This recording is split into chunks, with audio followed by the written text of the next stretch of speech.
तो हेलो दोस्तों, आप सभी का स्वागत है फिर से एक नए वीडियो लेक्चर में। दोस्तों आज के इस वीडियो लेक्चर में मैं आपको बताऊंगा कि आप बेरोजगारी पर निबंध कैसे लिख सकते हैं। देखिए दोस्तों, अगर आप लोग यूपी बोर्ड 2025 के लिए तैयारी कर रहे हैं एग्ज़ाम की दोस्तों, तो आप 2025 में कैसे निबंध लिख पाएंगे यूपी बोर्ड में। देखिए दोस्तों, अगर आप इस वीडियो को पूरा देख लेते हैं दोस्तों, आपके 9 नंबर मैं आपके दिलवा के रहूँगा। ठीक है, आपके मैं 9 नंबर दिलवा के रहूँगा। अब देखिए दोस्तों, आपको बेरोजगारी पर निबंध कैसे लिखना है मैं आज के इस वीडियो लेक्चर में पूरा डिटेल में समझाऊंगा। दोस्तों मेरी आपसे रिक्वेस्ट है कि आप इस वीडियो को पूरा लास्ट तक जरूर देखना। तो चलिए दोस्तों, बिना किसी देरी के वीडियो को शुरू कर दें। ठीक है दोस्तों, सबसे पहले आप जब कोई भी निबंध लिखते हैं तो आपको सबसे पहली हेडिंग प्रस्तावना डाल लेनी होगी। ठीक है, आपको सबसे पहली हेडिंग प्रस्तावना डाल लेनी होगी। फिर उसके बाद आपको क्या करना है, फिर उसके बाद आपको एक नई लाइन से लिखना है, बेरोजगारी एक गंभीर समस्या है। ठीक है, बेरोजगारी एक गंभीर समस्या है जो आजकल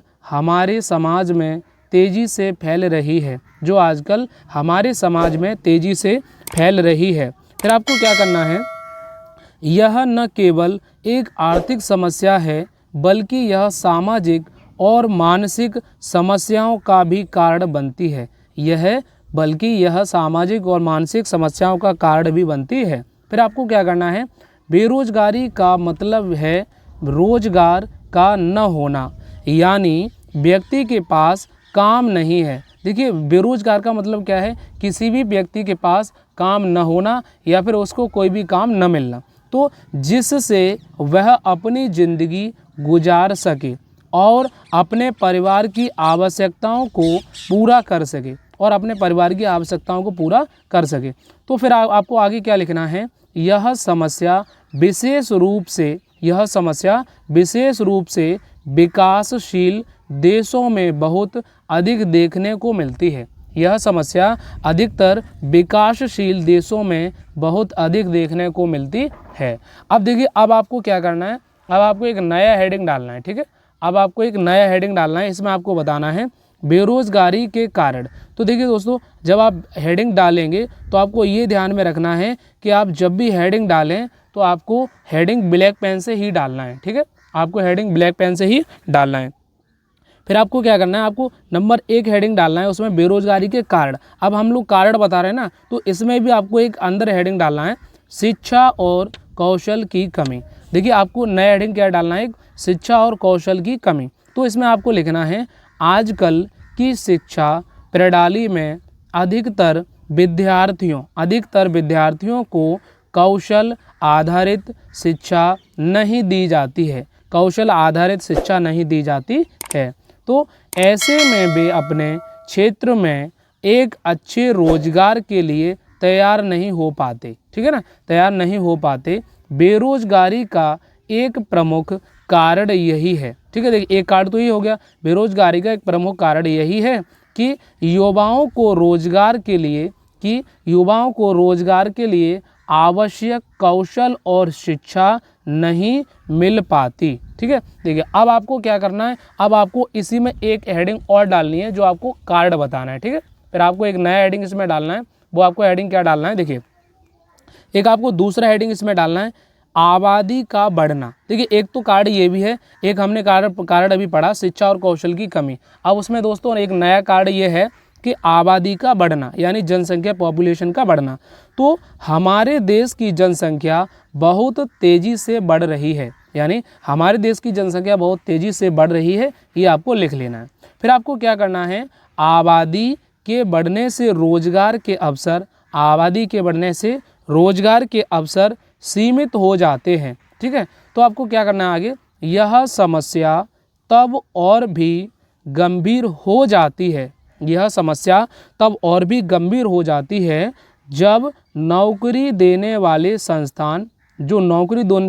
संस्थान होते हैं वो क्या करते हैं, नए रोजगार के अवसर नहीं उत्पन्न कर पाते, है ना, वो नए रोजगार के उत्पन्न नहीं कर पाते। अब आपको क्या करना है, आपको एक इसी के अंडर एक नया हेडिंग आपको और डालना है। अब आपको क्या डालना है, तीसरा हेडिंग डाल के आपको इसमें लिखना है कि आर्थिक मंदी। ठीक है, आपको ये हेडिंग डालना है, आर्थिक मंदी। तो आर्थिक मंदी में आपको हेडिंग डाल के क्या लिखना है, इसमें देखिए वैश्विक आर्थिक मंदी के कारण, वैश्विक माने होता है विश्व। ठीक है, तो वैश्विक आर्थिक मंदी के कारण कई कंपनियों और उद्योगों को नुकसान उठाना पड़ा है। वैश्विक मंदी के कारण कई कंपनियों और उद्योगों को नुकसान उठाना पड़ा है।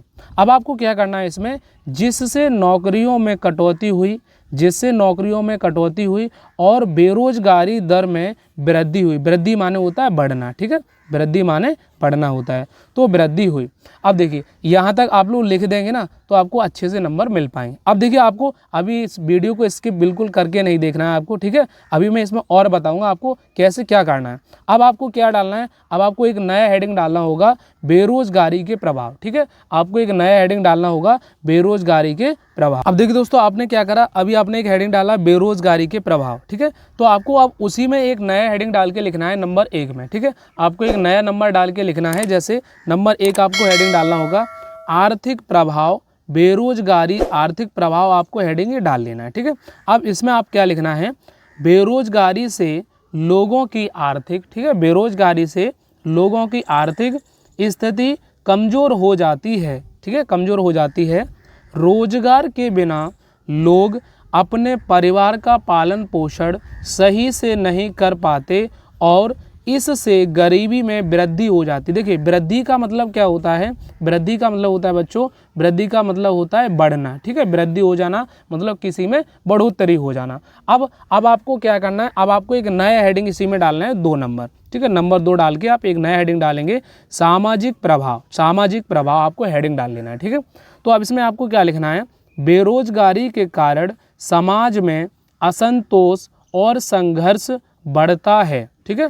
लोग मानसिक रूप से तनावग्रस्त रहते हैं और कई बार यह स्थिति अपराधों की ओर भी ले जाती है। तो कई बार यह स्थिति अपराधों की ओर भी ले जाती है। अब देखिए इसमें आपको एक नया हेडिंग डालना है। अब आपको एक नया हेडिंग इसमें क्या डालना होगा, देखिए अब आपको एक नया हेडिंग इसमें डालना है बेरोजगारी के समाधान, ठीक है, ठीक है बच्चों। आपको एक इसमें नया हेडिंग डालना है बेरोजगारी के समाधान। देखिए मेरी आपसे यही बार बार रिक्वेस्ट है कि आप इस वीडियो को बिल्कुल स्किप मत कीजिएगा। इस बार वीडियो को आप अगर पूरा देखेंगे तो आप अच्छे से निबंध लिखना सीख पाएंगे। निबंध लिखने का क्या तरीका होता है मैं आज इस वीडियो में आपको सारा कुछ बताने वाला हूँ। देखिए अब आपको क्या करना है, बेरोजगारी के समाधान एक आपको मेन हेडिंग डालना है। अब इसमें आपको क्या करना है, इसमें भी आपको एक नंबर 1 डालना है हेडिंग कौशल विकास, ठीक है। आप ये हेडिंग अगर डाल लेंगे कौशल विकास, तो कौशल विकास में क्या करना है आपको, इसमें आपको क्या करना है, युवाओं को बेहतर कौशल और तकनीकी शिक्षा, ठीक है, युवाओं को बेहतर कौशल और तकनीकी शिक्षा प्रदान करना अत्यंत आवश्यक है, ठीक है, प्रदान करना अत्यंत आवश्यक ही हो जाएगा। फिर आपको क्या करना है, इससे बेखुद को बेहतर रोजगार, इससे बेखुद को बेहतर रोजगार, ठीक है, बेहतर रोजगार के लिए तैयार कर सकते हैं और उनके पास रोजगार के नए अवसर उत्पन्न हो सकते हैं, ठीक है। ये आपको हेडिंग डाल के इसमें नंबर 1 आपको लिख देना है। देखिए बच्चों अब आपको क्या करना है, कि इसमें आपको नया हेडिंग डालना है। आपको नया हेडिंग डालने के लिए फिर से आपको नंबर 2 डालना है, ठीक है। देखिए आपको मैं फिर बता रहा हूँ, इस वीडियो को आप बिल्कुल भी स्किप मत कीजिएगा। अब आपको क्या करना है, नंबर 2 डाल के इसमें आप लिखेंगे स्वतंत्रता और उद्यमिता को बढ़ावा, स्वतंत्रता और उद्यमिता को बढ़ावा। ये आपको एक नया हेडिंग इसमें डालना है। फिर आपको क्या करना है, सरकार को छोटे व्यवसायों और उद्यमों को प्रोत्साहित करना चाहिए, ठीक है। सरकार को छोटे व्यवसायों और उद्यमों को प्रोत्साहित करना चाहिए। अब आपको इसमें क्या करना है, चाहिए के बाद आप लिखेंगे इसमें ताकि लोग स्वरोजगार, स्व का मतलब होता है खुद से, है ना, स्वरोजगार की ओर बढ़ सकें। इसके लिए सरकार को ऋण सुविधा, इसके लिए सरकार को ऋण, देखिए ऋण तो आप लोग जानते हैं, ऋण का मतलब होता है कर्ज, ठीक है, कर्ज, सुविधा, प्रशिक्षण और अन्य सहायता प्रदान करनी चाहिए। इतना आपको लिखना है। देखिए अब आपको एक इसी के अंदर नया हेडिंग डालना होगा।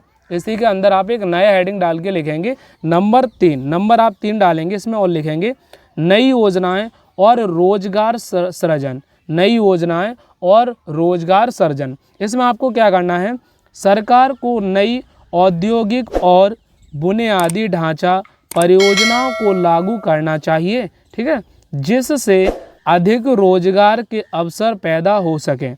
इसके अलावा कृषि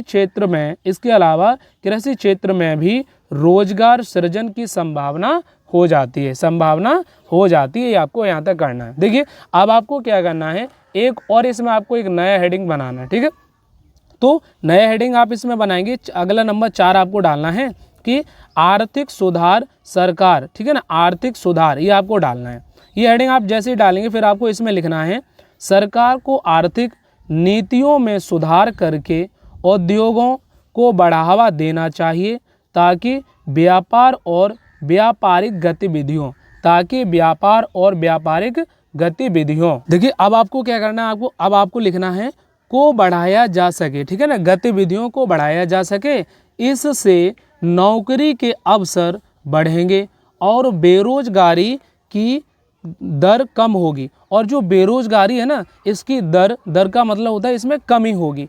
तो अब देखिए, अब इतना करने के बाद आपको एक लास्ट हेडिंग डालना होगा निष्कर्ष, ठीक है ना। इतना करने के बाद आपको दोस्तों निष्कर्ष हेडिंग डालना है, ठीक है। निष्कर्ष हेडिंग आप डालेंगे तो इसको आप ब्लैक पेन से डालना है। मैं हेडिंग आपको बता ही चुका हूँ कि आप कोई सी भी जब हेडिंग डालेंगे निबंध लिखते समय तो आपको बच्चों ब्लैक पेन से ही हेडिंग डालना है, ठीक है। देखिए अब आपको निष्कर्ष हेडिंग डाल के इसमें लिखना है बेरोजगारी एक गंभीर समस्या है, ठीक है। बेरोजगारी एक गंभीर समस्या है जो केवल व्यक्ति के जीवन को